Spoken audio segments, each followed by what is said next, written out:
예, 주일 예배에 나오신 여러분들을 주의 이름으로 환영합니다. 오늘 또 거룩한 예배 가운데 우리가 함께 나왔는데요. 우리 주변의 지체들과 같이 인사하며 함께 교제를 나누겠습니다. 먼저 서로 인사하시고 또 한 주간 좋았던 일, 또 어려웠던 일 서로 격려하는 그런 시간들 우리 잠시 가지고 또 계속해서 우리 예배 가운데 나가겠습니다. 함께 교제하십시다.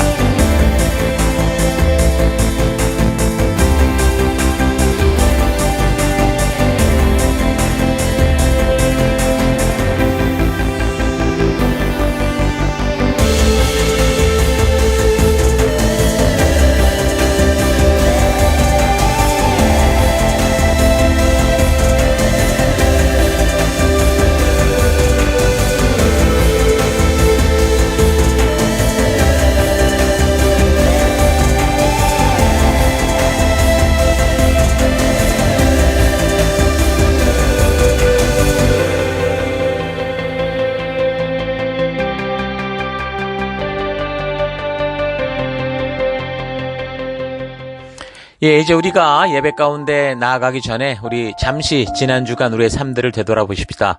우리 하나님 앞에 나아갈 때 더러운 모습, 죄의 모습으로 나아갈 수가 없습니다. 이 시간 다 같이 함께 한 주간을 되돌아보시면서 회개 기도하시고 또 이런 예배를 허락하신 하나님께 감사드리고 우리 하나님 앞으로 온전한 모습이 될 수 있도록 다 같이 우리 잠시 회개하며 기도하십시다. 기도하겠습니다.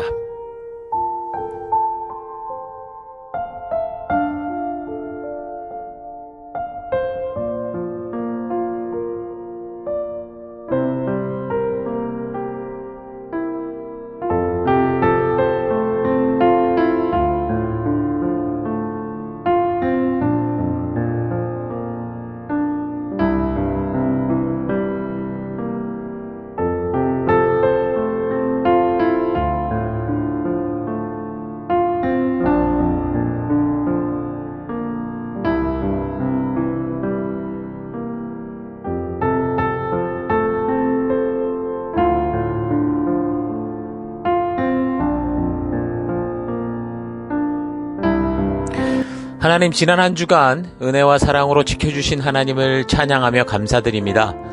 우리가 주의 사랑으로 살면서도 늘 부족했고 또 욕심과 타협하며 살아왔던 삶을 회개합니다. 하나님, 주의 은혜로 회복되기 원합니다. 참된 예배자가 되며 복음의 증인되기 원합니다. 하나님, 이 시간 우리가 예배로 나아갑니다. 우리 예배를 받아주옵소서. 예수님 이름으로 기도했습니다. 아멘. 자, 이제 다 같이 우리가 함께 주일 우리 찬양과 경배로 나아가겠습니다. 할렐루야. 주님이 여러분의 전부가 되십니까? 주님이 여러분의 참 기쁨이 되십니까? 죄와 사망의 권세를 이기시고 벌어주면 누구십니까? 모든 이름이 뛰어난 이름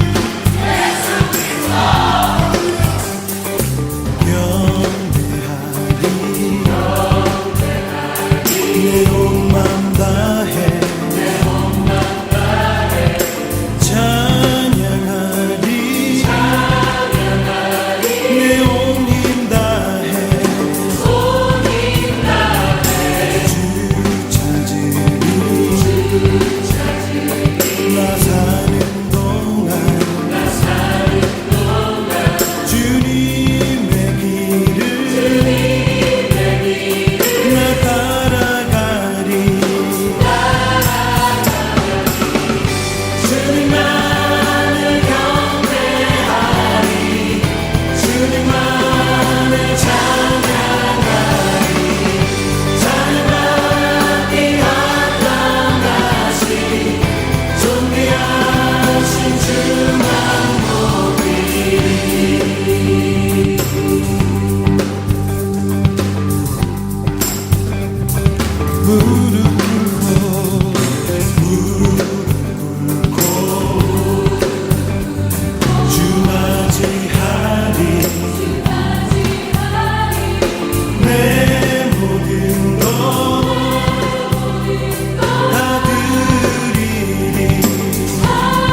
Who has touched this thirsty soul?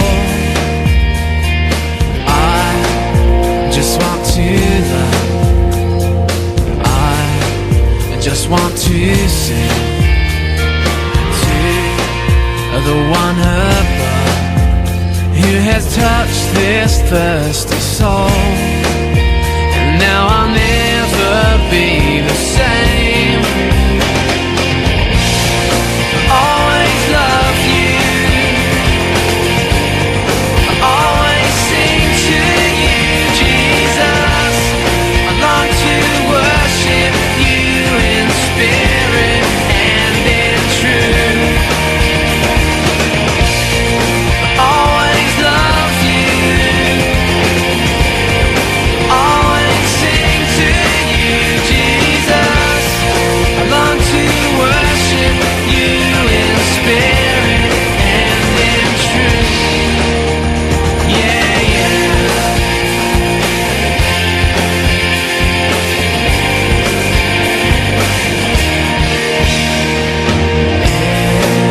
Every day I'll come, spend my life with learning of your heart, what you're calling me to do.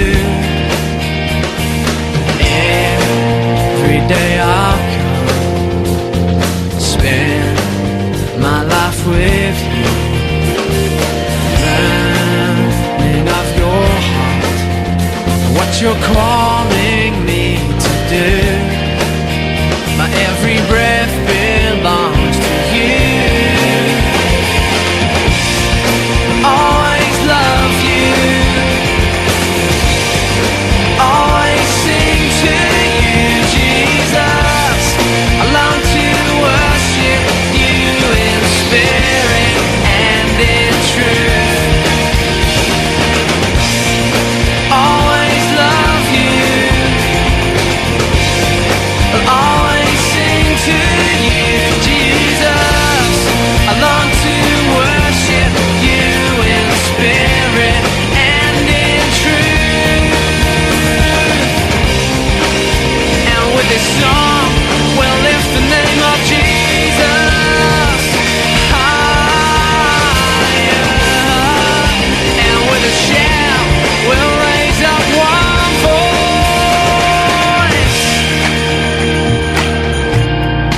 Always love you, always sing to you, Jesus. I long to worship you in spirit and in truth. Always love you.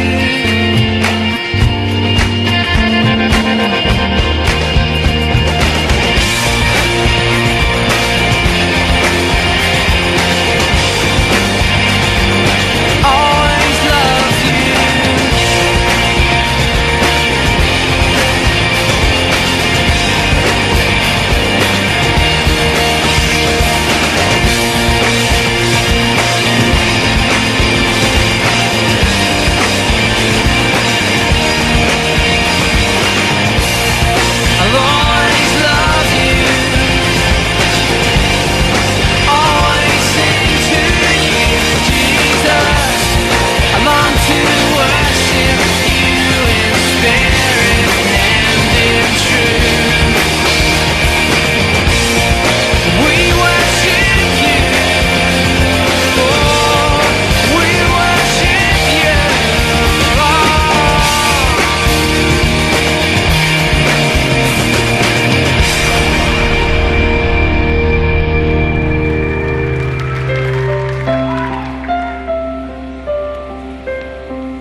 rejoice.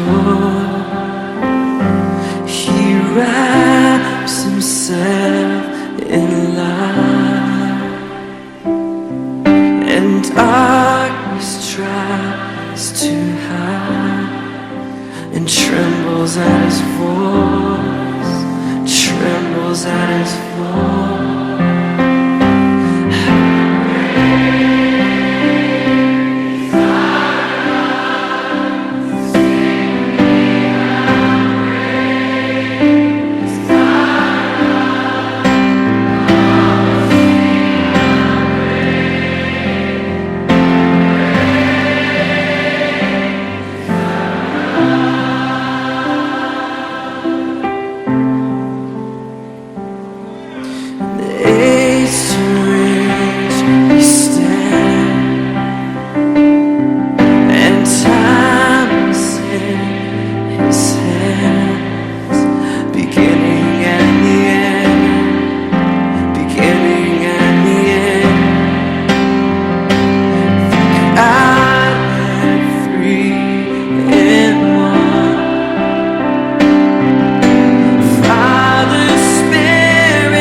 Just your voice is the name above all names.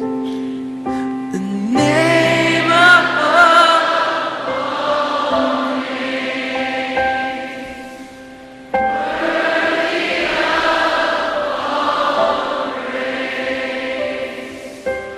My heart will sing thy praise.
십자가를 질 수 있나 주가 물어보실 때 죽기까지 따르오리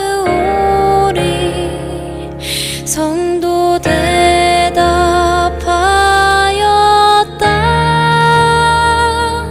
걱정 근심 모든 그늘 너를 둘러 덮을 때 주께 내 영망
거룩하신 하나님, 주의 백성들이 주의 부르심 앞에 나옵니다.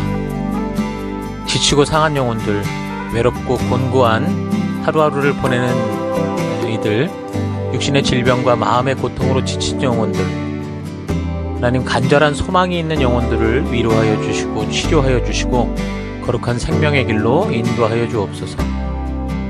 각자의 예배 처소에서 주의 얼굴을 구하며 우리 주의 임재하심이 있는 예배로 서 있습니다. 우리의 예배를 받아주옵소서.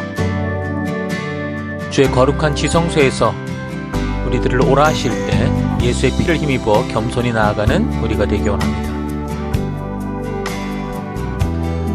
다 같이 사도신경을 고백하겠습니다. 나는 전능하신 아버지 하나님 천지의 창조주를 믿습니다. 나는 그의 유일하신 아들 우리 주 예수 그리스도를 믿습니다. 그는 성령으로 잉태되어 동정녀 마리아에게서 나시고 본디오 빌라도에게 고난을 받아 십자가에 못 박혀 죽으시고 장사된 지 사흘 만에 죽은 자 가운데서 다시 살아나셨으며 하늘에 오르시어 전능하신 아버지 하나님 우편에 앉아 계시다가 거기로부터 살아있는 자와 죽은 자를 심판하러 오십니다.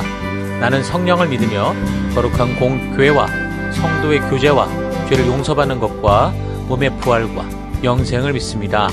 아멘.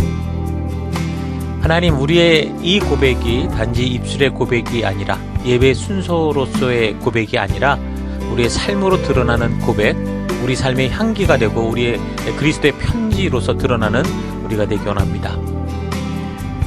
오직 주만 바라봅니다. 예수님 이름으로 기도했습니다. 아멘. 우리 주변 분들과 같이 인사하십시다. 하나님께서 당신을 사랑하십니다. 아멘.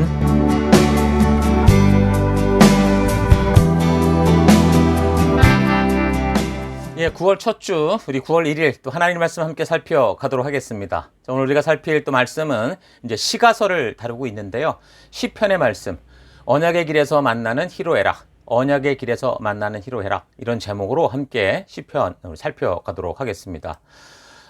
오늘 본문에 해당되는 시편 1편 1절에서 6절까지 봉독해 드리겠습니다. 복 있는 사람은 악인의 꾀를 따르지 아니하며 죄인의 길에 서지 아니하며 오만한 자의 자리에 앉지 아니하며 오로지 주님의 율법을 즐거워하며 밤낮으로 율법을 묵상하는 사람이다. 그는 시냇가에 심은 나무가 철 따라 열매를 맺으며 그 잎이 시들지 아니함 같으니 하는 일마다 잘 될 것이다. 그러나 악인은 그렇지 않으니 한낮 바람에 흩날리는 쭉정이와 같다. 그러므로 악인은 심판받을 때에 몸을 가누지 못하며 죄인은 의인의 모임에 참여하지 못한다. 그렇다. 의인의 길은 주님께서 인정하시지만 악인의 길은 망할 것이다. 아멘.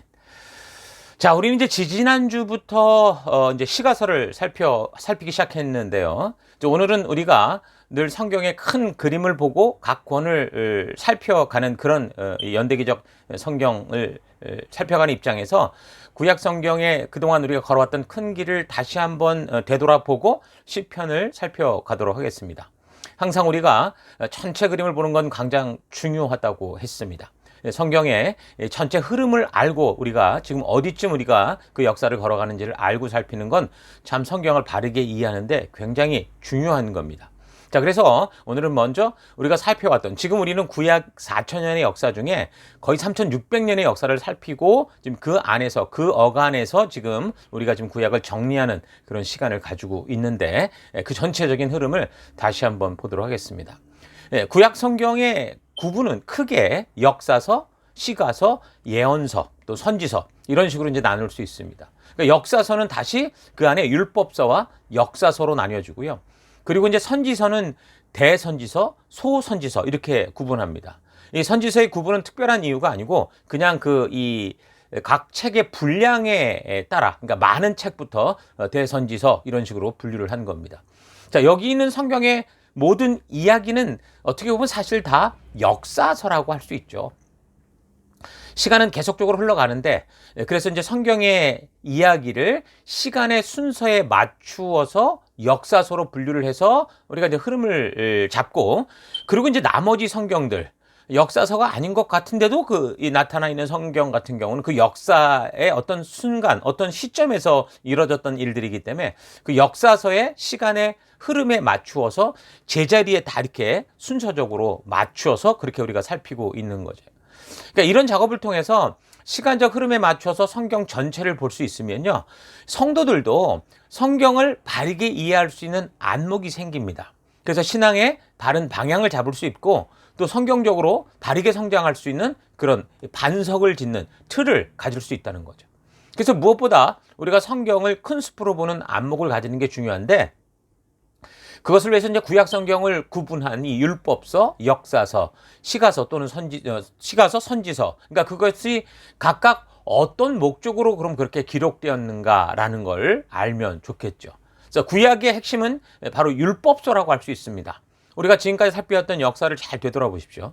창세기, 출애굽기, 레위기, 민수기, 신명기 이 5권을 보통 율법서라고 하는데, 이 율법서에 나오는 하나님과 또 그의 백성들과의 어떤 관계, 그러니까 약속, 그러니까 시내산 언약, 정확히 말하면 그것에 의해서 지금 역사의 흐름이, 이 역사가 어떻게 흘러갔는가가 결정된 거를 우리가 알 겁니다.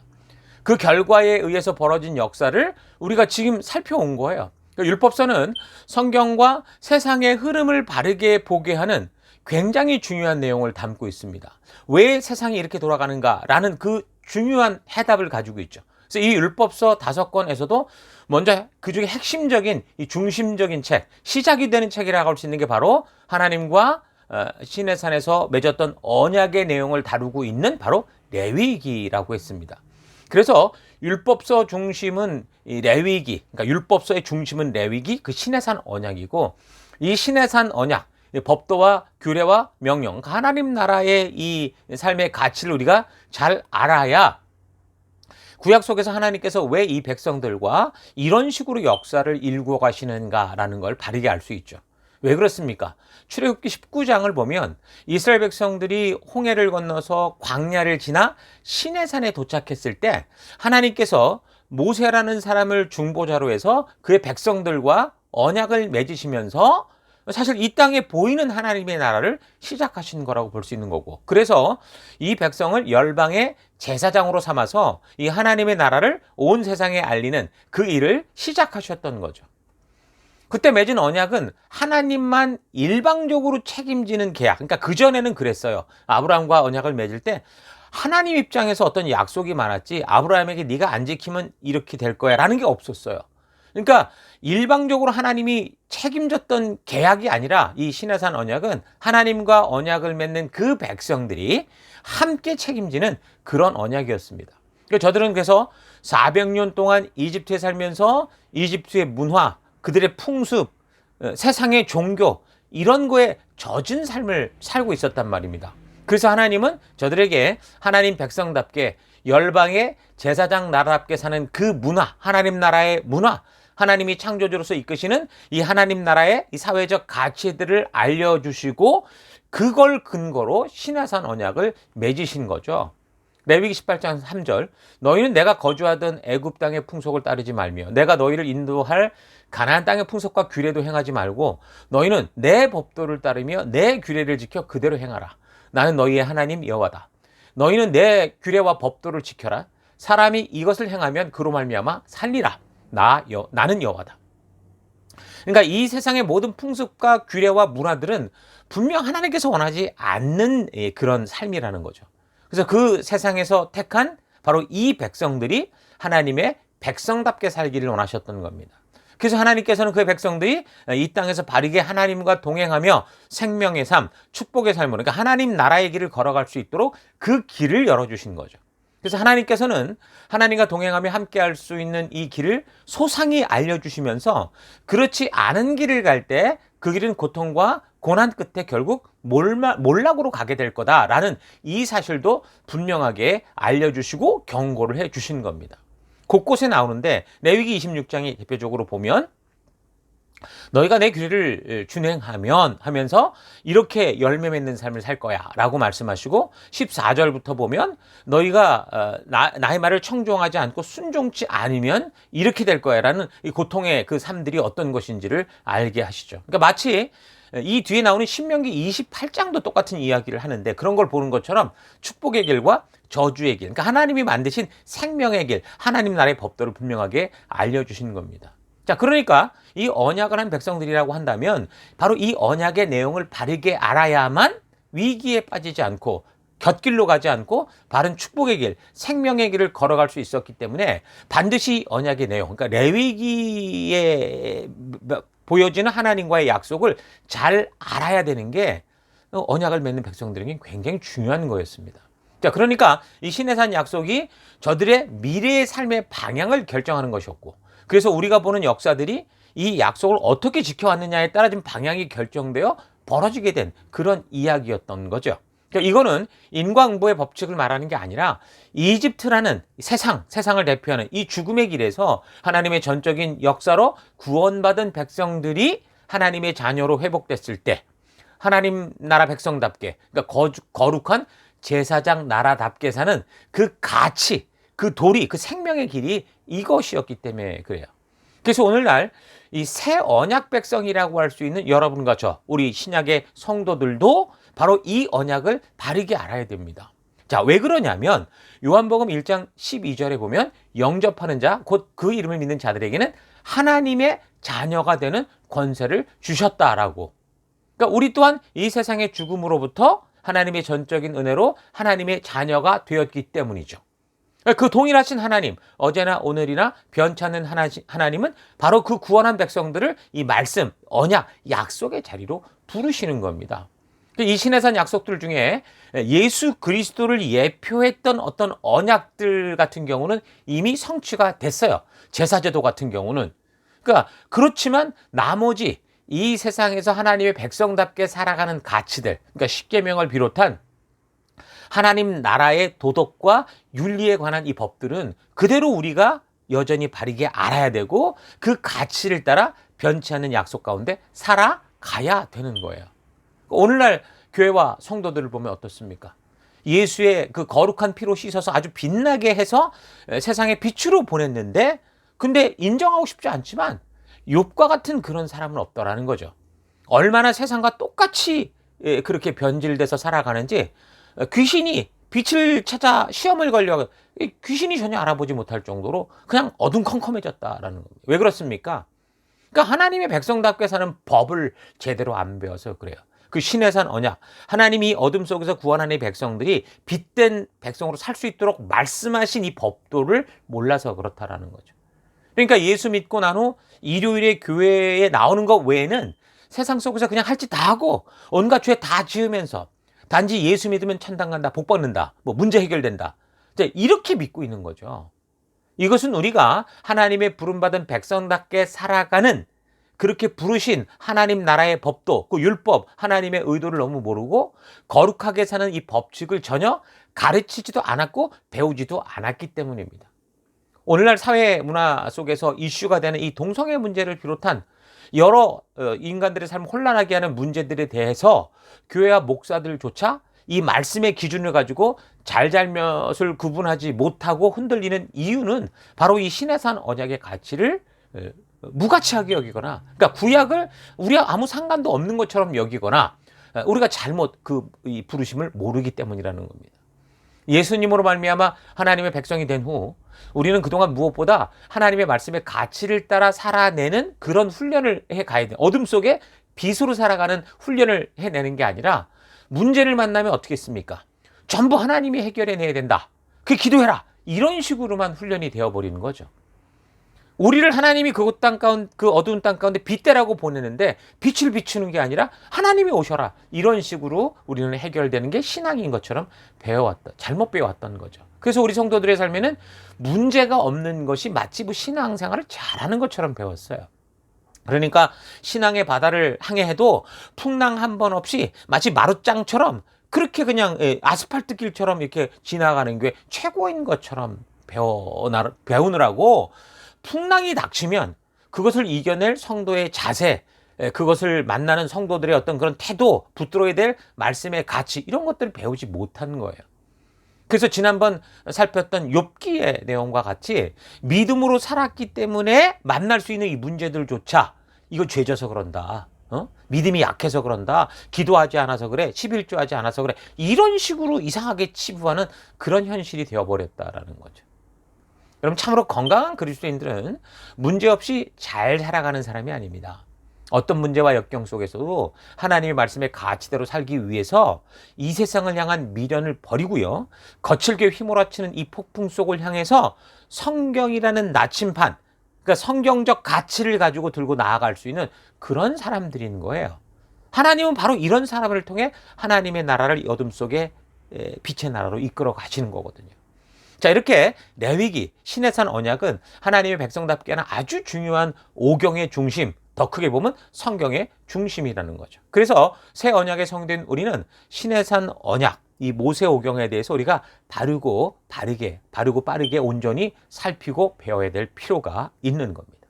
자, 아무튼 이 율법서의 역사, 그러니까 그 중에 시내산 언약의 내용을 잘 이해하고 바르게 알아야 성경의 역사가 그럼 왜 이렇게 흘러가고 있는지를 알게 되고, 하나님께서 계속해서 여러 사람을 보내서 주의 법도와 규례와 명령의 가치를 따라 살아가라고 하는 것이 바로 이 시내산에서 맺은 언약 때문이다. 바로 이곳에서 하나님이 당신의 나라를 이루고자 했던 당신의 뜻을 보이셨기 때문이다라는 것이고, 그래서 이 언약한 백성들이 이 언약을 따라 사느냐 그렇지 않느냐에 따라서 저들의 역사의 길이 정해지더라라는 거 여러분 잘 기억하시기 바랍니다.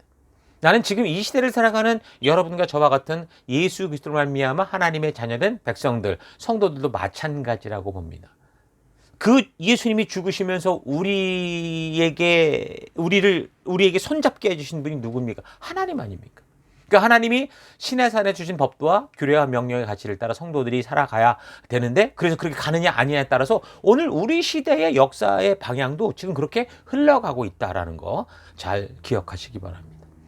예수님께서도 이 언약을 완성하기 위해 이 땅에 오셨다고 분명히 하셨고, 신해산 언약에 나오는 내용을 문자 그대로 따라야 한다라는 게 아니라 예수님이 오셔서 완성해 주심으로 이제 더 이상 행위적인 종교적 반복을 하지 않는 것도 있지만, 뭐 동물 제사 같은 경우 중요한 거는 뭡니까? 예수님이 오셔서 이것을 완성해 주심으로 이제 그 하나님 나라의 법도와 규례와 명령을 주신 하나님의 의도를 바르게 알아서 그 하나님의 뜻을 따라 이 시대에도 하나님 나라 백성답게 열방의 제사장 나라답게 살아가는 것, 그게 성도의 사명이라는 거죠. 그게 바로 시내산 언약에서 하나님이 그 부름받은 백성들을 초대했던 그 언약의 중심인 겁니다. 우리가 살핀 분열왕국 시대 남유다의 그 열왕들 중에 하나님 앞에서 막 회개하고 자복했던 몇몇 왕, 선한 왕들이 있었어요. 뭐 예를 들면 남유다의 21대 왕이었던 요시야 같은 사람. 이 사람들이 어떻게 그러면 바르게 회백하고 자복을 할 수 있었냐? 전부 다 보면 이 시내산 언약, 이 율법서를 발견하고 그것을 읽어가다가 그 하나님의 뜻을 알게 될 때 비로소 회개하고 통곡하고 종교개혁을 일으켰던 거죠. 그래서 바르게 살고자 개혁을 일으키면서 바르게 서고자 했던 그 기준이 뭐냐? 바로 이 시내산 언약, 율법서라는 거예요. 자, 그래서 우리도 오늘 이 시대 진정으로 회개하고 통곡하게 되는 건 다른 방법이 없습니다. 분위기가 만들어내는 게 아니라고요.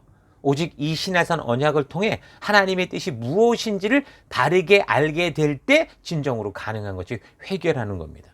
그래서 우리도 이 성경의 중심이 되는 시내산 언약의 말씀들을 바르고 온전하게 살펴서 하나님이 누구시고 하나님의 뜻이 무엇이었느냐, 하나님은 왜 이 땅 가운데 우리를 부르셨느냐라는 걸 바르게 알아갈 수 있는 그런 축복이 있기를 바랍니다. 자, 그러면 율법서 외에 구약성경의 나머지 다른 부분, 역사서는 뭐냐? 바로 이 약속의 백성 이스라엘이 약속의 땅, 그 사명의 땅 가나안의 주인이 된 이후에 그 원래 약속했던 시내산 약속대로 살았냐 그렇지 않느냐에 대한 역사적인 사건들을 말해주는 거예요. 자, 그러면 선지서, 그러니까 예언서라고 말하는 이 말씀을 뭐냐?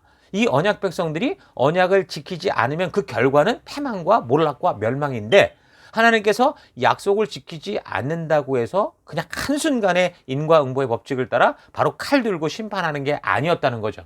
그 언약을 위반하고 불순종하고 다른 길로 가는 백성들에게 돌아오라고 먼저 선지자들을 보내서 설득하고, 그렇게 결국 불순종이 만들어내는 그 끝이 어떨 것인지를 자꾸 말씀해주는, 미래의 일들을 경고해주는 그런 역사를 적은 것이 이제 선지서라는 겁니다.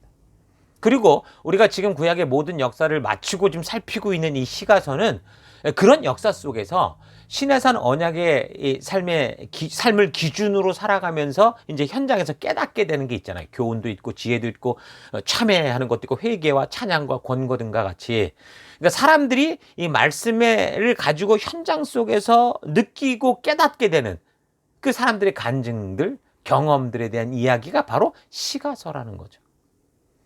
자, 이런 틀 속에서 시가서의 큰 관점을 잊지 말고 우리가 계속 이 말씀을 살펴가야 되는 거 잊지 마십시오. 자, 그래서 오늘은 계속해서 시편을 살펴보는데, 이 시편은 시 모음이죠. 어떻게 보면 찬양 모음이라고 할 수 있는데, 오래전부터 계속해서 불려오던 찬양을 모은 책이다라고 할 수 있습니다.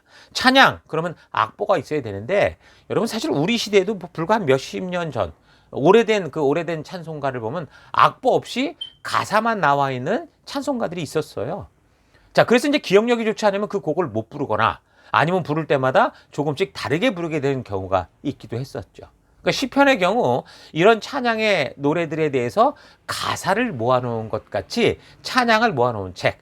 그래서 이제 히브리 성경에서는 세페르 테힐림, 그러니까 찬양의 책, 이런 식으로 부르고 있습니다. 헬라어 역본이었던 70인역 성경에서는 호이 푸살로이라고 부르는데, 이 말은 현악기에 맞춰 부르는 노래, 이런 의미거든요.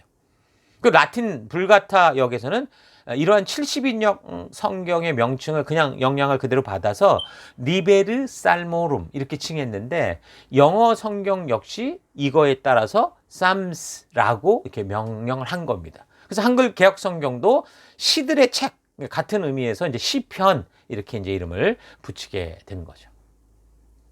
자, 시편의 저자는 한 사람이 아닙니다. 여러 사람, 다른 사람들이 기록했고 기록 연대도 다 달라요. 최고 오래된 것은 모세의 작품으로부터 마지막으로는 포로 시기까지 아주 연대가 다양하고, 한 사람이 적은 작품도 일평생을 거쳐서 적은 것이기 때문에 각 시들의 기록 연대가 다 다르다고 할 수 있습니다.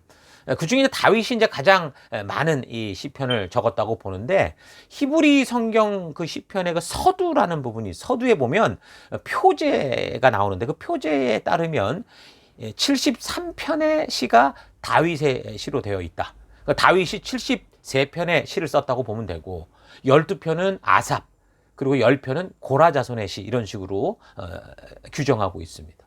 그 외에 이제 시편 72편, 127편, 요 두 편은 솔로몬의 시고, 88편, 이 한 장은 고라의 후손이었던 헤만이라는 사람, 그리고 89편은 에스라 사람 에단이라고 표제에 나오는데, 이 에스라 사람이라는 이게 뭐 정확히 뭔지는 규명할 수 없지만 어쨌든 이 한 편을 에스라 사람 에단 이렇게 적었다고 볼 수 있어요. 그리고 시편 90편, 이 한 편은 모세가 지은 거고, 나머지 이제 50편 정도는 무명, 그러니까 누군지 알 수 없는 그런 시로 규정 지었습니다.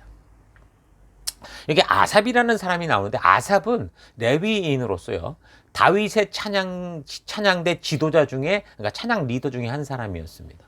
에스라 2장을 참고하면 예루살렘으로 돌아온 포로들의 명단 가운데 보면 아삽 자손만이 유일하게 노래를 부는 자로 이렇게 언급되어 있습니다. 그 외에 이제 고라나 헤만 같은 사람은 레위의 아들 고핫의 후손 레위인이었는데, 고라 자손의 경우 이제 찬송을 전문으로 부르는 음악가들의 조상이다라고 볼 수 있습니다. 그리고 이제 에단은 레위 아들 중에 이제 무라리의 후손인데, 에스라 사람 에단이라고도 하고 여두둔이라고도 그렇게 부르곤 합니다. 자, 이들은 역대상 6장이나 15장을 참고하면 다윗 왕에 의해서 찬양과 관련된 사람들로 이렇게 임명이 됐고요. 전적으로 궁중에서 행사가 있을 때 가창을 맡을 수 있도록, 그러니까 음악적인 그 모든 이 역할을 맡을 수 있도록 했었던 겁니다. 자, 그리고 시편의 기록 시기로 볼 때 시편의 대부분은 통일왕국 시대에 적혀졌다고 봅니다. 각 시대마다 수집하고 정리했던 인물이 누굴 거다라는 추정되는 사람이 있지만, 어쨌든 시편의, 우리가 보는 이 시편의 최종적인 편집은 에스라일 것이다, 그렇게 보고 있습니다. 자, 그래서 욥기서를 살필 때도 그랬지만 시편의 경우도 사실은 기록 시기보다 이 책이 수집되어서 보다 보편적으로 사람들에게 읽히고 가르치기 시작할 필요가 있었던 때가 언제냐, 왜 이걸 모았어야 되냐라고 하는. 그러니까 더 많은 글들이 있었을 텐데 굳이 그 중에 이 글들만 채택해서 수집한 그 목적이 뭐냐라는 거에 집중해서 살펴보는 게 더 좋다고 생각합니다. 근래에는 이제 이 시편 하나하나가 다 다른 게 아니라 어떤 목적을 가진 하나의 책이다라고 이렇게 규정을 하고, 다른 성경들처럼 그 책의 목적과 구성을 살피면서 분석하는 경우도 있는데, 자, 그러니까 시편의 기록 시기가 아니라 수집 시기와 이것을 그렇게 만들고 했던 수집 목적 등을 통해서 시편을 이해해 가는 거죠. 우리가 그렇게 하고 있는 겁니다. 우리도 항상 보면 어떤 성경을 살피든지 그 책의 기록 목적, 또 역사적인 배경들을 먼저 살피잖아요.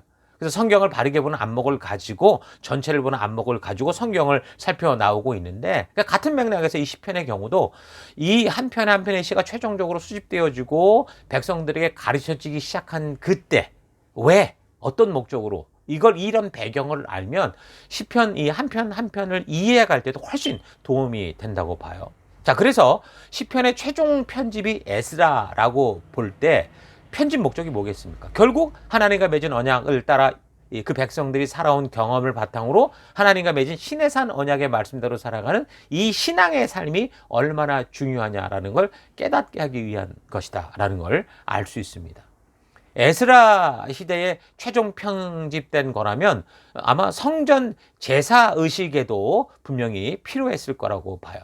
또한 시대적 상황이 성전을 재건하고도 지금 백성들이 하나님과 맺은 언약의 가치를 자꾸 잃어가고 있을 때니까 에스라가 그 당시 사람들을 말씀의 가치로 이끌기 위해, 그러니까 현장 속에서 벌어지는 수많은 질문들을 가졌던 그 조상들의 이야기들을 그 모은 거죠. 시편을 이거 아마도 그래서 제시했을 거라고 봅니다. 그래서 저들이 다시는 이렇게 다시 바벨론의 포로에서 돌아와서 마치 이 제2의 출애굽이라고 그랬잖아요. 이걸 경험하고 제2의 신의 산 언약을 맺은 것과 같은 그 사명을 상기시키면서 하나님 말씀의 가치를 따라 사는 삶의 중요성, 비록 현실이 힘들고 뼈아픈 삶의 고백들이 나올 수밖에 없으나, 그러나 그런 삶을 걸었음에도 불구하고 결국에는 하나님을 찬양하는, 기뻐하는 그런 이 하나님께로 돌아가는 그런 고백, 간증, 그러니까 그런 경험 속에서 결국 하나님의 신실하심을 알게 되고 고백한 그 찬양들을 모아서 이스라엘 백성들의 신앙 정신을 좀 고취시키기 위해서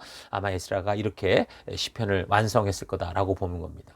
자, 이런 시편들 중에는 예배 의식에서 사용되는 것들도 있다고 그랬는데, 그래서 시편의 대부분의 내용은 하나님을 믿는 이스라엘 백성들이 여러 가지 삶의 현장 속에서 이제 욥과 같이 이해할 수 없는 어려움으로 인해서 탄식하고 하나님을 막 찾아가는 그런 기록들, 또한 그 어려운 삶의 고통과 아픔을 경험하면서 깨닫게 된 것으로 하나님께 이제 드리는 찬양과 시적인 고백, 기도들, 이렇게 우리가 볼 수 있습니다. 그러니까 시가서의 목적을 이야기했듯이 하나님의 명령과 규례대로 살아간 이 사람들의 간증과 같은 기록이라고 할 수 있기 때문에 시편의 주제들 중에 감사의 시보다 믿음의 길을 바르게 걷고자 하는 삶에서 오는 여러 가지 그 어려움을 호소하는 탄원의 시가 더 많은 걸 볼 수 있어요. 그러니까 믿음의 길을 가는 것은 예나 지금이나 분명히 쉽지 않은 길이었던 것 같은데, 그래서 말씀대로 살아가는데도 왜 이렇게 이 현실 속에 어려움들이 있는가 하는 이런 욥과 같은 탄원의 그 글들이 많이 있죠. 그러나 그럼에도 불구하고 결국 믿음의 길이 주는 그 끝은 생명이요 축복이다라는 것을 인정하고, 그래서 고백하고 찬양하는 그런 내용들로 되어 있습니다. 그래서 우리는 시편을 읽을 때 비록 아주 오래전에 기록된 신앙의 간증들이지만 오늘날도 여전히 험한 세상 속에서 하나님 말씀대로 믿음대로 순종하며 살고자 애쓰는 성도들이라면 정말 내가 살아가는 현장에서 기도하고 부르짖고 감사하고 찬양하고 싶은 그런 마음이나 감정을 그대로 표현해내는 것을 아마 여러분들도 동감하게 될 거예요. 그 시편 읽다 보면 많이 은혜를 받지 않습니까? 그래서 시가서를 읽을 때 정말 우리의 삶에서 마치 내가 고백하는 것 같은 많은 공감과 어려운 이 지경에서 어떻게 믿음의 길을 끝까지 걸어가야 하는지 그 지혜를 좀 얻어서 하나님이 지금도 나와 함께 살아계셔서 여전히 나의 삶을 인도하시고 보호해 주시는 그런 은혜를 우리가 받을 수 있기를 바랍니다. 그래서 현재도 이 시편의 가사를 통해서 많은 찬양들이 나오죠. 왜냐하면 자신의 신앙과 자기의 그 경험과 너무 똑같기 때문에 그런 고백하고 찬양하는 그런 이 놀라운 그 찬양들이 계속 만들어지고 있는 겁니다. 자, 그렇게 보면 시편이 우리에게 전달된 이유는 성도들이 믿음으로 살아가는 삶의 현장에서 만나는 이해할 수 없는 고통, 고난, 그런 큰 시련 속에서 바른 믿음으로서의 발전을 위한 위로가 되고, 구체적으로 어떤 자세로 그래서 살아가야 되는가를 말해주는 굉장히 중요한 지침서라고 할 수 있습니다. 그래서 이제 잠언을 비롯한 이 시편의 말씀들은 날마다 좀 일용할 양식처럼 읽어가면 좋습니다. 시간 날 때마다 수시로 읽고 자주 반복해서 읽는 게 좋죠. 그래서 우리가 역사를 따라 성경을 살펴가지만 이 시가서들은 그 중간중간 틈틈이 좀 읽으세요. 그러면서 매일의 묵상 속에서 하나님의 위로와 친히 인도해 주시는 그 하나님의 거룩한 임재를 누리며 우리의 간증들을 선포하고 나누는 우리가 됐으면 좋겠어요. 자, 시편을 이제 구조로 좀 살펴보면 우리는 이제 시편을 한 권으로 만나고 있지만 그 안에는 5개의 뼈다가 있습니다. 왜 이렇게 5권으로 나누어서 분류했는지 그 이유에 대해서는 확실히 알 수 없는데, 이런 분류는 오래전부터 히브리어 성경이나 헬라어 성경에 그대로 나타나 있거든요. 그래서 유대 랍비들은 이 5권을 그래서 모세오경의 순서를 따라 그렇게 함께 사용을 하곤 했습니다. 그러니까 각 권이 수집되던 시기가 다 다르지만 수집할 때마다 의도했던 목적이 있었을 것으로 보는데, 1권 같은 경우는 다윗의 생애에 겪었던 위기, 승리, 범죄, 회개 이런 등의 내용으로 거의 다윗의 시로 구성되어 있는데, 수집 초기에는 시편이 이제 성경으로서가 아니라 그냥 다윗의 인생, 그러니까 나름대로 성공한 하나님의 어떤 모델과 같은 인생을 통해서 깨닫게 된 다윗의 고백이 담긴 그냥 시집 모음처럼 이렇게 만들었을 거라고 봅니다. 그러니까 다윗의 생애 자체가 하나님 말씀대로 살아가는 순종의 길을 걷다가 발생한 그 극한 어려움과 고통이었는데, 그래도 그가 실수하기도 했지만 끝까지 하나님의 법도와 규례와 명령대로 살기 위해 애쓰는 과정에서 깨닫고 알게 된 하나님, 실제로 그 삶 속에서 만났던 하나님에 대한 정말 적나라한 고백, 실질적인 그런 내용들이 대부분 이제 그 1권 속에 있는 거죠. 그런 다윗의 시집에 보면 이제 고라, 또 아삽 이런 사람들이 또 등장을 해요. 그래서 이 사람들처럼 이제 제사나 성전 행사에서 찬양을 담당한 사람들의 시나 기도집이 조금씩 더해지는데, 소위 엘로힘 시편이라고 그래서 다윗의 기도 이런 것과 같이 이제 분류가 돼서 함께 모아졌다고 봅니다. 더 후대에는 헤만, 에단 이런 사람들도 같이 역시 성전에서 이제 찬양을 맡은 자로서 지었던 기도나 시들이 또 함께 모아지면서 이제 시편의 또 큰 한 부분이 그렇게 이제 1권에서 3권까지 이렇게 수집되고 사용됐던 것으로 봅니다. 그래서 1권은 1편부터 41편까지라고 보는데, 1권은 다윗의 원래 이제 시편으로서 내용은 이제 개인적인 애도의 시, 그게 이제 주종을 이루고요. 그러니까 말 그대로 다윗의 그냥 고통의 고백인 거죠. 어쨌든 삶의 고백. 사울의 통치하에 압제를 받았던 다윗에 대한 그런 기록들이 이제 주로 나타나고 있고요. 다윗이 기록하지 않는 게 있었는데 그게 이제 1, 2, 10, 33편, 그러니까 4편이 이것은 다윗이 기록하지 않은 것으로 보고 있습니다. 자, 2권 같은 경우는 42편에서 이제 72편까지인데, 2권은 대부분 애도의 시고 원수에 대한 기록들이 나타납니다. 그러니까 2권에는 다윗의 즉위에 대한 시, 그러니까 45편이 그렇고요. 그 다음에 다윗의 예루살렘 정복 48편이 그 내용이고, 그 다음에 다윗의 밧세바와의 범죄에 관련된 거 51편 이런 게 포함되어 있어서 다윗의 왕권과 그의 통치 중에 있었던 그런 일들이 포함되어 있습니다.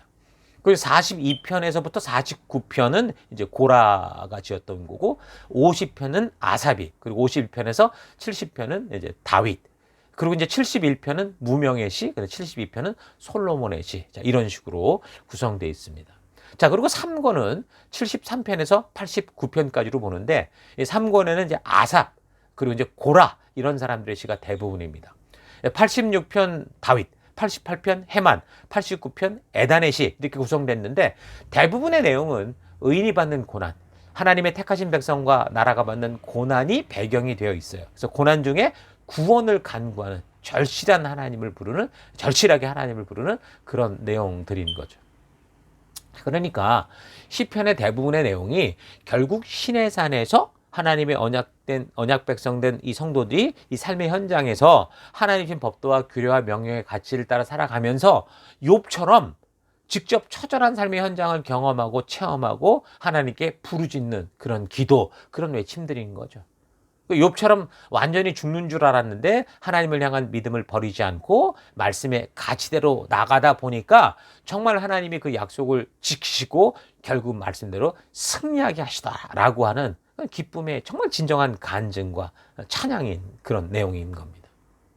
자, 그리고 4권과 5권은 언제 정확히 수집되었는지가 확실하진 않지만 보편적으로 그 수집 시기가 에스라 시대, 느헤미야 시대라고 유추가 되는데 우리가 보는 시편의 이제 최종적인 편집이 바로 에스라에 의해 되어졌을 것이라고 보기 때문입니다. 4권부터는 어떤 특정한 사람이나 뭐 가문과 연관된 시들이 소개되는 게 아니고 주제를 따라 엮여져 있습니다. 4권에 포함된 시편들은 그래서 통치하시는 여호와를 노래하는 시, 통치자 대신 하나님을 찬양하는 시가 주종을 이루고 있어요. 주요 주제들은 여호와의 왕권, 뭐 구원, 우상 숭배에 대한 심판, 신들 위에 뛰어나신 하나님, 여호와의 신실하심, 그리고 역사를 되돌아보는 이런 내용들이죠.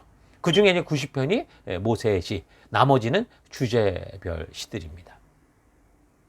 자, 그리고 5권의 배경은 이제 포로된 이스라엘 백성들의 회복인데 이 5권에는 그래서 이제 할렐루야 시편, 그래서 111편에서 117편까지.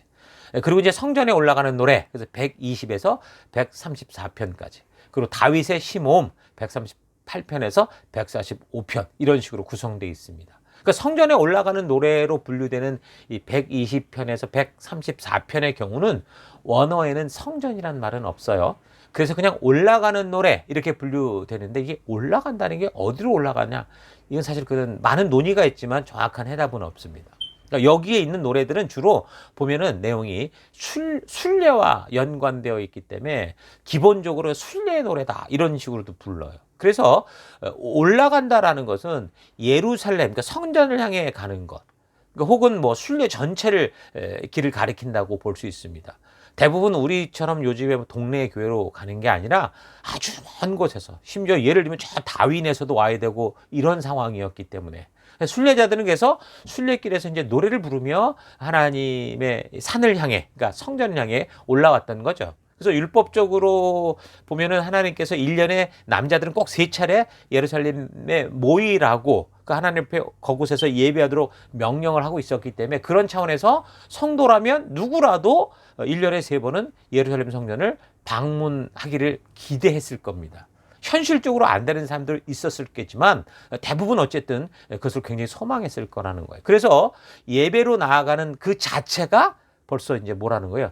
이 언약에 대한 순종의 모습을 보여주고 있는 거죠. 그래서 그렇게 이제 성전을 올라가면서 저들은 이제 저들의 삶의 고난과 어려움, 그러니까 현실을 탄식하고 욥과 같이 하나님께 기도하고 막 뭐 투정 부리고 막 그러는데 결국은 이 모든 걸 다 이해하지는 못해도 욥처럼 결국에는 하나님의 섬세한 인도와 보호로 인해 내가 지금까지 살고 있구나라는 걸 깨닫게 되죠. 그래서 성전에 올라가기 시작하는 순간에는 현실의 불평과 짜증과 바쁘고 어렵고 힘들고 이렇게 막 탄식이 섞인 어떤 고백과 수많은 질문들, 항의 뭐 이런 것처럼 시작을 하지만 결국 보면 예루살렘 성전에 도착할 때쯤 되면 이미 이 모든 이 삶의 그 현실 속에서 이루셨던 하나님을 만나요. 그래서 찬양과 경배로 바뀌어지는 거죠. 그래서 성전의 문을 들어갈 때는 이제 감사함으로 들어가는 그런 일이 될 수 있도록 그렇게 되어 있습니다. 근데 우리가 각자 보내받은 삶의 현장에서 살아갈 때 그렇잖아요. 욥과 같이 또는 다윗이 사울에게 쫓겨서 다니듯이 우리 현실은 참 탄식이 나오고 절규가 나오고 그런 현실 속이지만 참으로 이런 상황 속에서도 우리를 도울 분이 하나님이라는 걸 알고 예배로 나오고 뭐 억지로 나오고 뭐 종교적으로도 나오고 어쨌든 나와서 우리가 있을 때 결국 그 예배 안에서 뭐가 이루어지는 거예요. 우리가 살아갈 유일한 삶의 기준은 그럼에도 불구하고 하나님의 말씀과 법도와 규례밖에 없다라는 걸 깨닫게 되고 그래서 더욱더 사명자로서 변화되고 성화돼서 또 우리의 세상으로 나아가게 되는 그런 것과 마찬가지라고 볼 수 있습니다. 시편을 그래서 이제 여러분 읽다 보면 이제 각 장마다 표제가 먼저 달려 있는데요. 이거는 이제 그 시에 대한 간략한 배경 설명이다 이렇게 보면 됩니다. 그래서 이 표제를 잘 살피면 우리가 시편을 읽어 나갈 때 훨씬 더 그 시에 대해서 좀 잘 이해할 수 있어요. 바르게 이해할 수 있어요. 그러니까 시라는 게 그렇잖아요. 한 사람이 삶을 살아가면서 경험했던 그 삶의 깊은 고뇌와 역경 등을 통해서 이게 이 쏟아져 나오는 거기 때문에 이 표제를 통해서 이 작가들이 어떤 시기, 어떤 상황을, 어떤 삶을 겪어 나가면서 그랬는가를 좀 알면 당연히 그 시가 좀 더 깊이 이해가 될 수 있겠죠. 자, 그래서 이 표제 속에 어떤 내용들이 있는데 좀 몇 가지 분류해보면, 첫째는 시편의 시적 형태나 형식을 분류할 수 있는 그런 표현들이 있습니다. 그러니까 시를 분류하는 게 7가지인데 뭐 쉬르, 뭐 미즈모르, 마스길, 믹담, 시가연, 테필라, 테일라 이런 게 나오는데, 예를 들면 미즈모르 같은 경우는 주로 악기와 관련된 노래의 시다라는 뜻이고요. 시가연 같은 경우는 애통의 노래고 애가와 관련된 그런 노래라는 걸 알려줘요. 테필라 같은 경우는 전체적으로 하나님께 드리는 기도의 내용을 담고 있고요. 테힐라라는 거는 특히 하나님을 찬양하는 찬양과 관련된 그런 시인 걸 알 수 있습니다. 시편에서 말하고 있는 이런 표현들이 무엇을 말하고 있는지 정확히 알 수 있는 방법은 없어요. 그래서 이제 많은 학자들의 의견을 통해서 짐작할 수 있는 거고, 대체로 이제 학자들도 정확히는 아직 모르는 그런 상황. 그래서 우리는 대충 이렇게 알고 있는 겁니다. 자, 그리고 둘째 표제에는 악기나 시의 연주법과, 그러니까 연주법과 관련된, 그러니까 음악적 표현들이 있는 거죠. 이런 거 쉽게 말해서 찬양팀과 같이 이제 연주자나 부르는 자, 인도하는 자들이 알 수 있는 그 정보라고 볼 수 있습니다. 뭐 거기에 보면 영장, 셀라, 뭐 히카연, 뭐 빈기노트, 뭐 여두둔, 뭐 여러 가지가 막 표현이 되는데, 예를 들어서 영장 같은 경우는 지휘자를 말하는 거예요. 그러니까 개역 한글 성경에는 한문식 표현으로 이제 영장이라고 표현하지만, 요즘 나오는 개정 번역 같은 경우는 지휘자, 뭐 성가대 지휘자 이런 식으로 해석되어 있죠. 그러니까 깃딧은 기쁜 노래가라고, 또 물랍밴 같은 경우는 죽음에 대한 애가로, 히카요는 조용한 분위기로 노래하라 그런 뜻으로, 또 이와 같이 이제 그 시의 음악적인 정보를 준다고 볼 수 있어요. 여기는 셀라 이런 거는요, 우리나라 옛 노래로 말하자면 얼쑤 뭐 이런 그런 표현이라고도 하는데, 이런 표현들이 오늘날 우리가 악보를 보면 알 수 있는 그런 용어들과 같이 정확하지 않기 때문에 이런 표현들이 너무 여러분 집착하지 마시고, 무엇보다 시와 관련된 상황들이 어떤 것인지를 좀 자꾸 알려고 하는 게 더 중요하다고 봅니다. 자, 세 번째 표제에는 어떤 예배의식에 사용되는가라는 걸 말해주는 지침이 있습니다. 성전 낙성가, 또 안식일의 찬송시, 뭐 성전에 올라가는 노래, 이런 식의 표현이 바로 그거죠. 자, 네 번째는 또 저자나 봉헌에 관계된 내용들을 담고 있습니다. 이게 다윗의 시다, 뭐 솔로몬의 시다, 뭐 아삽의 시다, 고라 자손의 시다, 이런 식으로 이제 그래서 적혀져 있는 거죠. 자, 그리고 다섯 번째는 저는 이게 중요하다고 보는데, 시와 관련된 상황을 설명하는 내용도 나옵니다. 주로 다윗의 시에서 발견이 되는데, 예를 들면 이 아들 압살롬이 반역을 해서 그걸 피할 때, 이 3편은 이제 그런 내용이에요. 그 배경이에요. 또 피난하던 자신을 저주하던 베냐민 사람 구시의 말을 듣고 그리고 이제 노래했던 거, 그건 7편 같은 경우. 그 다음에 블레셋 왕 아비멜렉 앞에서 미친 척하다가 쫓겨나서 그 목숨을 겨우 구해서 도망갈 때, 34편이 그런 내용. 이런 식으로 이런 부분을 잘 파악하면, 이 시의 배경이 그런 역사적 상황을 두고 벌어졌구나라는 걸 알게 되죠. 그럼 그런 배경을 알면 관련된 시의 그 내용을 좀 더 우리가 실감나게 잘 파악해 갈 수 있지 않을까, 그렇게 생각을 합니다. 자, 이렇게 각 장에 달린 표제라는 거는 시편의 앞부분에 붙어 있어서 시의 저자와 시를 쓰게 된 동기, 시의 유형과 또 음악의 방향을 제시하는 뭐 산문체의 짧은 설명적 문구를 가리키는데, 시편 150편 중에 34편을 제외한 116편이 전부 이 표제들을 가지고 있습니다. 자, 근데 요즘 스마트폰으로 보는 성경 버전에는 이런 설명이 붙어 있질 않아요. 그냥 나오는 게 있어서, 그래서 어떤 분들은 그래서 책으로 좀 읽어야지 이런 식으로 보면 안 돼, 이렇게 말하는 분들도 있는데, 어쨌든 시편을 묵상할 때 꼭 이런 표제 부분을 먼저 참고하고 보는 건 굉장히 중요하다라는 거 잊지 마시고, 이런 혹시나 뭐 스마트폰으로 본다고 해도 이런 설명서들을 잘 참고할 수 있기를 바랍니다. 자, 그런데 어쨌든 사실 시라는 게 그렇잖아요. 그것을 쓴 사람 말고는 그걸 왜 그렇게 표현할 수밖에 없는데 완전히 우리가 이해하는 건 쉽지는 않습니다. 뭐 국문학을 전공하신 분들은 뭐 어떤지 몰라도 제가 볼 때 시라는 거는 쓴 사람 말고는 쓴 사람 위에 다른 사람은 그 쓴 사람처럼 이 표현들을 온전하게 이해가 잘 안 될 거라고 생각이 드는데, 그래서 시편을 읽을 때 가능하면 구체적으로 막 분석하려고 보는 것보다는 최대한 먼저 그 시에 대한 역사적 배경, 관련된 배경을 좀 충분히 알아두는 게 좋지 않냐. 자, 그러면서 낭송하고 낭독하고 묵상해 갈 때 그러면서 느끼고 이제 감동받는 것. 그게 성령이 깨닫게 해주시는 그런 은혜를 받는 게 좋다고 생각합니다. 개인의 삶이 담긴 이 사적인 표현들을 가지고 자꾸 이걸 연구하고 뭐 해석을 하고 이러면 그 시편은 시가 아니라 무슨 수필이 되거나 산문이 되거나 논문이 되거나 이상하죠. 시가 다 죽어버리잖아요. 그래서 시의 문학적 기법이라는 게 말도 줄이고 글도 줄이고 쓸데없이 너절한 단어 다 빼고 생각과 사상에 꼭 필요한, 그러니까 자기의 뭔가를 마음을 전달하기 위한 그 알갱이만 구슬같이 엮어야 아주 찬란한 시가 되는 거니까.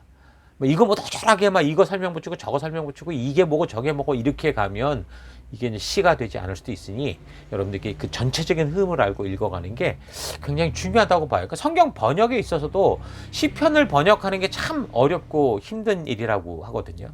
그러니까 시편만이 아니라 외국 시를 번역하는 일이 어려운 거는 어느 나라나 다 마찬가지일 겁니다. 하다못해 유행하는 노래 가사를 번역하는 일도 사실 그 뜻을 정확하게 옮기는 게 불가능하죠. 그러니까 영어 찬양 같은 경우 우리 이민 교회다 보니 또 아주 부르게 되는데, 또 그렇게 부르기부터 한글로 번역해서 좀 해보려고 하면 사실 어떨 때는요, 이 의미를 알고 완전히 개사를 아주 새롭게 가사를 붙여야 되는 그런 경우도 많이 있거든요. 아무튼 시편에 나오고 있는 시들은 한 사람이 여러 가지 인생의 그 현장 속에서 하나님의 말씀대로 살아가고자 하면서 겪었던 격정적인 사건들이나 삶의 경험들을 축약된 시의 형태로 담고 있다, 이렇게 보면 됩니다. 그래서 이 시의 역사적인 배경이나 관련된 사건들을 잘 좀 알고 그걸 그냥 그대로 읽어가면서 너무 뭐 심도 있게 연구하고 단어 하나하나 원어 파헤치고 이거보다 그저 좀 읽고 묵상할 때 성령께서 주시는 대로 그런 바른 느낌을 받고 감동을 받는 그런 시간들이 될 수 있기를 바랍니다. 자, 시편의 두드러진 특징 중에 하나가 이제 여러 가지 주제에 의해서 아주 다양하게 우리가 분류할 수 있다라는 건데요. 그래서 이제 학자들마다 여러 가지 방법으로 시편을 막 분류를 해요. 그런 다양한 많은 자료를 종합 검토해 볼 때 가장 보편적이고 공통적인 주제를 이제 분류를 해보면 이렇게 볼 수 있습니다. 첫 번째, 교훈적인 시.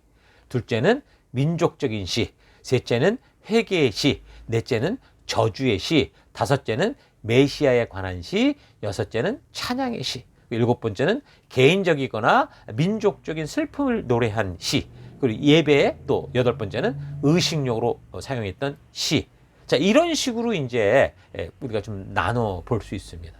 관련된 장들이 다 파워포인트에 달려 있으니까 여러분 잘 확인해 보시면서 여러분이 시편을 읽어갈 때 좀 더 하나님의 온전한 마음, 이 사람의 인생에 담긴 이 가사를 통해 좀 하나님의 깊은 마음을 만나는 여러분 될 수 있기를 바랍니다.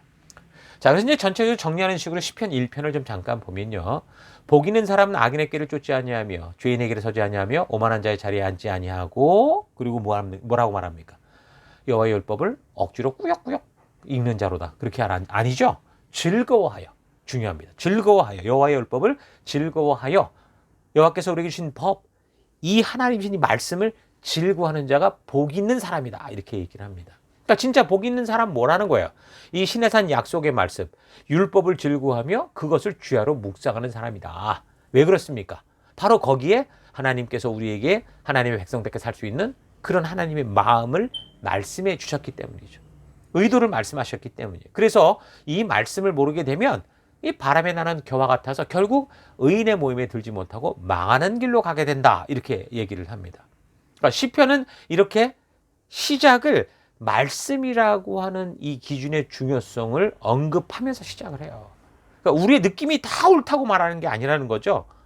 시가서의 주제가 바로 이렇게 말씀 따라 살아가는 삶에서의 경험과 그런 깨달음에 대한 것이다 라고 한 것처럼 하나님 말씀의 기준을 따라 사는 길에서 터져 나오는 그런 체험의 소리들, 간증의 소리들, 어떻게 보면 괴로워하는 소리들이 바로 시편이다라고 볼 수 있습니다. 그래서 시편은 삶에서 하나님 말씀대로 살고자 애쓰며 읽어나가면 바르게 깨달아지죠. 그러니까 우리가 그냥 아무 생각 없이 살다가 읽으면 이거 아무것도 아니에요. 그런데 우리 자신이 정말 말씀대로 살기 위해 정말 애쓰고 눈물 흘리고 욥처럼 정말 그 고난 속에 있다 보면 이 말씀들이 살아서 우리의 마음을 막 건드리는 걸 볼 수 있습니다. 그러니까 자기가 살고 싶은 대로 살면서 읽으면 시편을 통해 하나님께서 주시고자 하는 그 참된 그 복이 아니라 자기 혼자 착각하고 자기 감정에 심취해서 결국은 죄의 길에서 걸어가고 있는 그 욕심을 스스로 연민하고 이런 그 위로하는 이런 그런 잘못된 사랑에 빠져 동성애 같이 이게 무슨 진짜인 것처럼 헛짓거리하는 그 혼란이 올 수도 있어요. 자, 그리고 이 시편을 보다 잘 이해하려면 이 성경의 역사서들을 어쨌든 자주 읽고 실제적으로 우리의 삶 속에서 그 순종의 삶을 살아보려고 해야 된다는 거 잊지 말아야 됩니다. 시편이라는 것이 역사 속에서 다 보면 사연이 있고 이유가 있어서 나오는 거니까, 그러니까 그 역사를 모르고 사건도 모르고 어떤 사연인지도 모르면 그런 순종에 대해서 고민해보지 못하면 어떻다라는 거예요. 이런 시가 왜 나오는지를 알 수도 없고 자칫 내 마음대로 사용할 수 있다는 거죠. 그래서 어떤 시편의 표제를 보면 얼른 우리가 봐도 이 시는 이런 사건 때문에 나올 것이라고 보이는 것도 있지만 그렇지 않은 경우도 있어요. 그래서 일단은 구약 성경, 그러니까 율법서, 역사서를 여러분 여러 차례 읽어보면서, 그러니까 구약을 전체적으로 계속 잘 숙지해 가면서, 이 시는 이러이러한 배경에서 쓴 것 같구나. 이제 이런 걸 알게 된다면 보다 더 은혜를 더할 수 있을 거라고 봅니다. 자, 그런 배경과 상황들을 이해하면 시편도 훨씬 더 좀 쉽게 이해할 수 있을 거라고 보고, 다른 성경도 사실 마찬가지예요. 다른 성경도 이 전체 역사의 흐름을 알아야, 율법서에 있어지는 이 역사적 사건을 알아야 다른 성경들도 바르게 볼 수 있다라는 거 잊지 마시고, 이 시편 또한 그렇게 하나님의 그 역사 속에서, 이 큰 흐름 속에서 바르게 이해하는 여러분 되기를 바랍니다. 자, 시편은 이 정도로 이해하면 여러분 스스로 삶의 현장에서 이 시편을 읽어가면서 깊은 하나님의 마음을 만날 수 있을 거라고 봅니다. 늘 말씀드리지만 매일매일 이 시가서들을 수시로 읽고 이 시 속에 담겨져 있는 그 작가들의 그 고통과 그 현실과 그 몸부림들을 직접 만나서 하나님의 거룩한 은혜 가운데로 나아가는 여러분 될 수 있기를 바랍니다. 자, 시편은 이렇게 마치고 다음 주에 계속해서 잠언서 우리 살펴가도록 하겠습니다. 자, 우리 들은 말씀을 가지고 잠시 묵상하며 기도하겠습니다. 우리 묵상하십시다. 예, 오늘 우리가 시편을 살폈는데요. 약속의 길, 성도로서의 부름을 받은 이 땅을 살아가는 동안 걸어갈 말씀과 사명의 길이 있는데, 이 세상은 전부 자기 욕심을 따라 달려가기 때문에 믿음으로 살아가는 성도들의 경우 상대적으로 믿음의 삶이 어렵다고 느낄 수 있을 겁니다. 이거는 우리 시대만의 고민이 아니고요. 사람이 창조된 후부터 역사 속에서 하나님의 말씀대로 걷고자 하는 그런 사람들에게 있어 왔던 끝없는 믿음의 선택의 길이었죠. 그래서 말씀이라는 기준을 가지고 살려고 해야 성경이 이해가 가고, 무엇보다 이 시편의 말씀들이 바르게 이해가 될 겁니다. 그러니까 시편을 읽어가면서 말씀대로의 삶에서 고난과 고통을 느끼며 하나님께 고백하고 외칠 수밖에 없었던 이 선배들의 주옥같은 믿음의 고백들을 통해서 우리가 살아가는 이 시대 속에서 우리도 더 힘을 내서 실패를 본받지 말고 성공과 순종의 삶을 본받아서 우리에게 주어진 이 부르심의 길, 열방의 제사장 나라로서 살아가는 길을 더욱더 힘차게 믿음으로 달려가는 여러분과 제가 되고, 그런 힘을 얻는 우리가 되기를 바랍니다. 그런 말씀들을 준비하신 우리 하나님 앞에 이 시편을 통해서 우리가 또 기억하며 기도하기 원하는 것은, 첫째, 하나님, 시편을 통해 수많은 하나님의 사람들이 하나님 말씀대로 살고다 발버둥치며 만났던 그 믿음의 여정을 보며 지혜를 얻어서 내가 살아가는 동안 실수와 고집을 부리는 시간을 줄이고 바르게 말씀대로 사명의 길을 걷는 내가 되기 원합니다. 기도하시고요. 두 번째, 하나님, 단지 성경의 선배들의 이야기에 감동하고 만족하는 것에만 멈추는 게 아니라 내가 번호를 받고 살아가는 내 삶의 현장에서 다윗과 같이 하나님 정말 주님의 그 나라를 이루어내는 히스토리 메이커가 될 수 있도록 주님 역사하여 주옵소서. 기도하시고, 마지막 하나 더, 하나님, 우리의 삶에서 힘들고 또 어려울 때나 기쁘고 즐거울 때나 항상 우리 하나님 주신 이 법도와 규례와 명령, 하나님 나라 속에 있다라는 거 잊지 않고 하나님 그 고난 속에 다니엘, 욥, 에스라와 같이 참된 믿음의 길을 이 시대 가운데 걸어내는 내가 될 수 있도록 주님 인도하여 주옵소서. 그 길 가운데 함께 하심으로 내 삶이 시편이 되는 놀라운 역사 주심을 감사드립니다. 다 같이 함께 기도하겠습니다. 기도하십시다.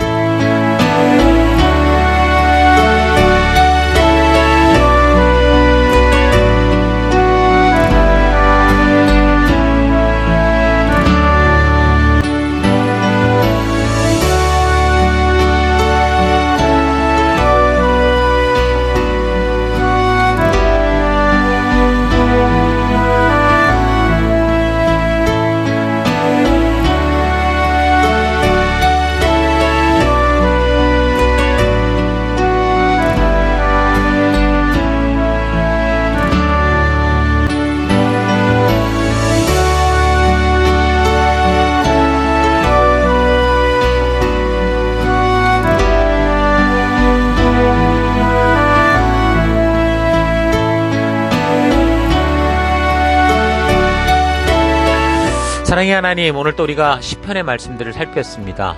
이 시편을 통해서 수많은 하나님의 사람들이 말씀대로 살고자 발버둥 치며 만났었던 그 믿음의 그 여정들을 보며 우리가 좀 지혜를 얻어서 하나님, 내가 살아가는 이 시대 실수와 고집만 부리는 그런 미련한 삶이 아니라 바르게 말씀대로 순종하며 우리에게 주어진 어떤 상황 속에서도 주신 믿음의 길을 걸어내는 그런 내가 될 수 있도록 주님 역사하여 주옵소서. 단지 성경의 선배들의 이야기에 또 감동하고 만족하는 거기만이 아니고 하나님, 내가 지금 보낼받은 내 삶의 터, 가정, 직장, 사업장, 학교 등등 곳곳에서 정말 믿음의 역사를 써 내려가는 다윗과 같은, 다니엘과 같은 믿음의 하나님 그런 사람 되기를 원합니다. 우리의 삶에서 힘들고 어려울 때나 기쁘고 즐거울 때나 항상 우리 하나님 주신 이 하나님 나라의 법도와 규례를 따라 살아갔던 다윗과 같은, 다니엘과 같은, 욥과 같은, 에스라와 같은 하나님 그런 참된 말씀대로의 길을 걷는 내가 되길 원하고 우리 교회가 되길 원하고 그 길 가운데 우리 주님의 놀라운 역사를 하나님 우리가 맛보는 우리가 되길 원합니다. 오늘도 그 길로 인도하심을 감사드리고 이 한 주간도 그런 믿음의 놀라운 역사를 만드는 그런 길로 인도하시고 함께 하시길 감사드리며 예수님 이름으로 기도했습니다. 아멘.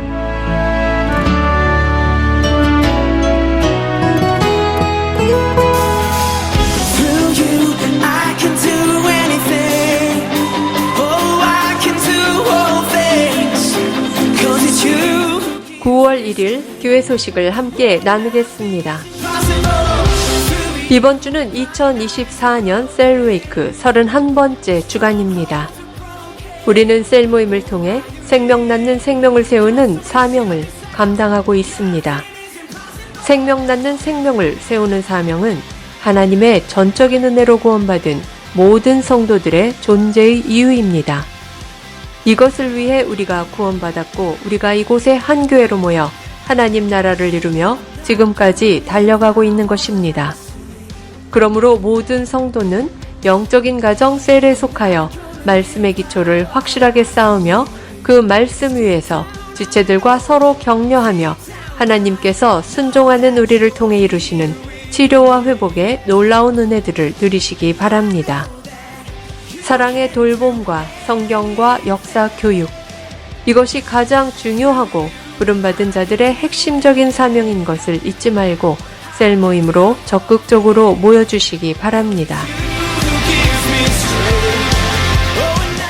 9월 첫째 주인데요. 매월 첫 번째 주간 저희 교회가 집중하는 사역 포인트는 모든 성도들이 하나님의 가족 셀에 속하게 하는 것입니다. 셀로 연결되는 것은 하나님이 예수 그리스도의 피로 사신 거룩하고 진정한 가족을 만나는 것입니다. 그리스도의 몸된 성도들은 그리스도의 머리 되신 교회와 셀에 연결되어야 바르게 성장하며 살아갈 수 있습니다. 그래서 멜본 시티 교회를 나오는 모든 분들은 한 분도 빠짐없이 각자의 셀에 연결되어 있습니다. 셀 모임은 단지 성경을 공부하는 곳이 아니라 서로의 삶과 깊은 마음을 나누며 서로를 위해 기도하고 성령 하나님께서 우리 모두를 세워가는 사랑과 회복의 공간입니다. 모두 함께 속하십시다. 매월 첫 금요일 모이는 줌 기도회 모임이 있습니다. 9월 6일 금요일 저녁 9시에 모입니다. 준비된 기도 가이드를 따라 각자의 공간에서 온라인을 통해 함께 모여 기도하는 기도 골방 모임입니다. 새로운 한 달을 시작하며 어떤 일이든 행하기 전에 먼저 하나님 앞에 함께 모여 함께 기도하며 함께 서로를 위해 사명을 위해 기도로 나아가 다니엘과 같이 거룩하게 살 것을 결단하는 시간으로 만들어 가십시다. 접속 방법은 각 셀 리더들과 연결된 카톡방을 통해 전달되는 접속 주소로 들어오시면 됩니다. 저희 교회를 새로 방문해 주신 지체들을 환영합니다. 오늘 이곳 예배당 예배에 그리고 영상 온라인 예배에 처음 참석해 주신 분들을 주의 이름으로 환영합니다. 우리를 이곳에 부르시고 함께하게 하신 하나님께 감사하고 그 사랑으로 우리 모두 함께 귀한 교회로 하나 되는 시간들이 되기를 바랍니다. 오늘 예배 후 성도의 교제는 본당 옆 건물 1층 로버트 화이트홀에서 모이게 됩니다. 함께 오셔서 귀한 성도의 교제 가운데 하나님의 은혜와 축복을 경험하실 수 있기 바랍니다. 예배 후 교제는 스캇교회의 오후 예배가 있어서 4시 50분까지 마치고 모두 함께 교제했던 테이블이나 의자들을 정리하신 후 5시까지 퇴실합니다. 이어지는 교제는 멜번시티 곳곳에서 자유롭게 누리시기 바랍니다. 다음 주일 예배도 계속해서 스캇처치 예배당에서 예배 드립니다. 우리가 예배를 드리고 있는 멜번시티 CBD 안에 있는 스캇처치 본당에서 2시에 예배를 드립니다. 미리 예배 시간 5분 전까지 오셔서 거룩하고 귀한 예배, 하나님의 말씀으로 거듭나는 예배 되도록 하십시다. 우리가 드리는 예배는 계속해서 매주 영상으로 미리 준비되어 교회 사이트에 매주일 오전 6시에 업로드됩니다. 또한 교회 유튜브에도 같은 시간에 업로드가 되니 어떤 이유로든 예배당 예배를 나오지 못하게 되는 경우 각자가 처한 처소에서 각자 가능한 시간에 하나님의 부르심 앞에 스스로 나아가 예배 드리실 수 있기 바랍니다. 내가 처한 어떤 상황과 환경 속에서도 변함없이 거룩한 예배자로 서서 온전한 예배를 드리실 수 있기 바랍니다. 지금까지 9월 1일 교회 소식이었습니다. 한 주간도 믿음으로 말씀 따라 승리하는 여러분들 되시기 바랍니다. 하나님 말씀 계속해서 함께 우리 교회가 존재하는 목적을 외치고 축도로 예배를 마치겠습니다. 2024년 사람을 세우는 교회임을 잊지 않고 살아가는 교회 되기. 그 사명을 감당할 때 사랑을 가지고 사명을 이루는 교회 되기. 하나님이 주신 방향을 잃지 않고 열심을 다하는 교회 되기. 사명을 위해 구별하신 열방의 제사장 나라 거룩한 교회 되기. 어떤 상황과 환경 속에서도 하나님의 말씀대로 용기 있게 순종하는 교회 되기. 아멘. 자, 이런 부르심 잊지 마시고요. 이제 우리가 보냄받고 살아가는 각자 삶의 현장 속에서 말씀의 밝은 빛을 가지고 하나님의 거룩한 나라를 이루어가는 열방의 제사장 된 삶 살기를 주의 이름으로 축원합니다. 다 같이 기도하겠습니다. 이제는 우리 주 예수 그리스도의 은혜와 하나님의 그 크신 사랑하심과 성령님의 감화, 감동, 위로, 축복, 충만하심이 오늘 말씀을 통해 수많은 영적 선배들이 저들의 삶의 현장 속에서 만난 하나님과 하나님 나라 백성답게 살고자 몸부림치며 고백하고 결단한 믿음의 고백이 시편이라는 걸 알고 이 시편을 통해 진정한 하나님 백성다운 지혜를 가지고 믿음으로 주어진 삶의 현장에서 말씀의 가치를 따라 살아갈 것을 결단하는 모든 백성들 머리 위에 이제로부터 영원토록 함께 하실지어다. 아멘. 하나님 말씀에